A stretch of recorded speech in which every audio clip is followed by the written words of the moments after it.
Assalamualaikum warahmatullahi wabarakatuh. Sehat anak-anakku semua.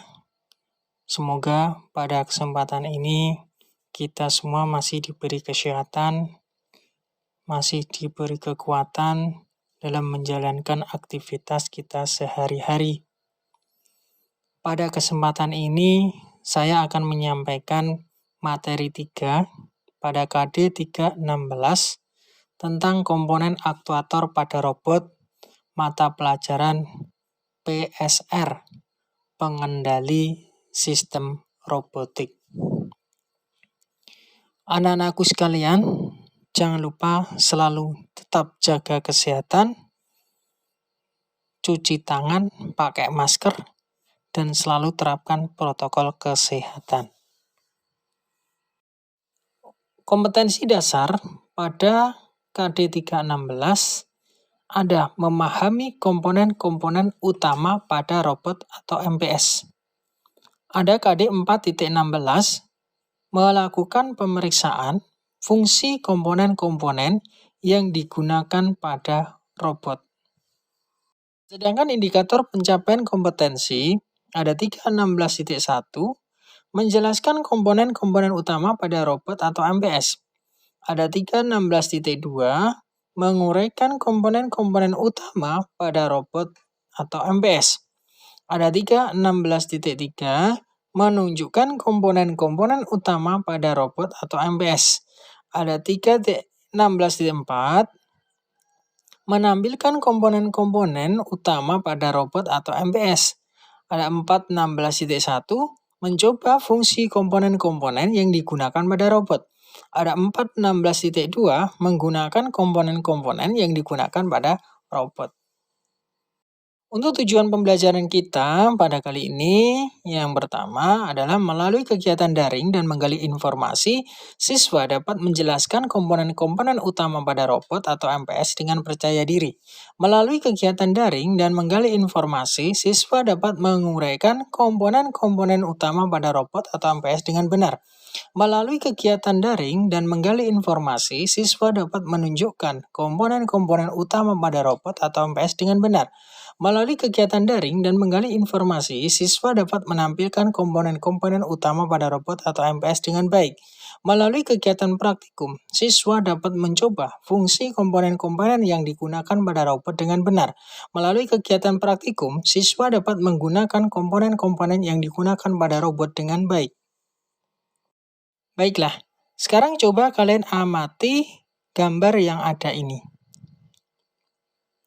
Tentu kita semuanya sudah tahu kan bahwa gambar ini atau gambar tersebut menunjukkan orang sedang naik sepeda. Yang jadi pertanyaannya, jika sepeda tersebut tidak memiliki rantai, gear, dan pedal, apa yang terjadi pada sepeda tersebut? Tentunya sepeda itu tidak dapat dinaiki untuk dibuat jalan-jalan kan? Nah, dari sini kita sudah tahu bahwa peralatan gear, rantai, dan pedal tidak dapat dipisahkan dari sistem sepeda tersebut. Jadi, komponen gear, rantai, dan pedal merupakan komponen penggerak dari sepeda yang menyebabkan roda pada sepeda tersebut berputar dan sepeda dapat dinaiki untuk dibuat jalan-jalan. Baik, sekarang kita lihat aktuator pada robot. Nah, aktuator adalah sebuah peralatan yang menghasilkan gaya sebagai gerakan dari robot, atau pengertian lainnya adalah aktuator sebuah peralatan mekanis untuk menggerakkan atau mengontrol sebuah mekanisme atau sistem. Aktuator diaktifkan oleh lengan mekanik yang biasanya digerakkan oleh motor listrik yang dikendalikan oleh pengontrol otomatis yang diprogram di antara microcontroller. Aktuator adalah elemen yang mengubah kuantitas listrik analog menjadi kuantitas lain seperti kecepatan dan perangkat elektromagnetik yang menghasilkan energi kinetik sehingga dapat menghasilkan gerakan dalam sebuah robot. Intinya, aktuator adalah sebuah peralatan penggerak dari robot, di mana aktuator ini dikendalikan oleh bagian kontrol atau plant sebagai inputannya dari aktuator. Kemudian dari bagian aktuator akan diteruskan atau di-outputkan pada bagian manipulator. Pada sistem robot, terdapat 3 jenis sistem penggerak, yaitu 1. Pneumatik, 2. Ada hidrolik, yang ketiga ada elektrik. Sekarang saya jelaskan tentang pneumatik.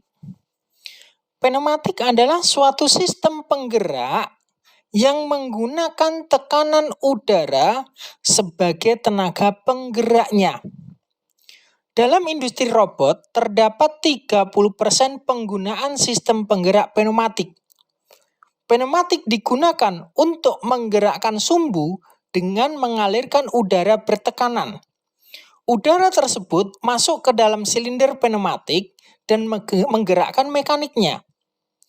Sistem pneumatik ini lebih murah dibandingkan dengan sistem penggerak hidrolik maupun elektrik. Kelemahan dari sistem penggerak ini adalah terbatasnya jumlah muatan atau payload yang dapat diterima. Sehingga untuk sistem robot yang membutuhkan muatan yang besar, maka penggerak ini tidak dapat digunakan. Nah, untuk komponen-komponennya pada pneumatik ada bagian kompresor, ada bagian air service unit, ada bagian katup udara, dan ada bagian silinder. Berikutnya adalah penggerak hidrolik.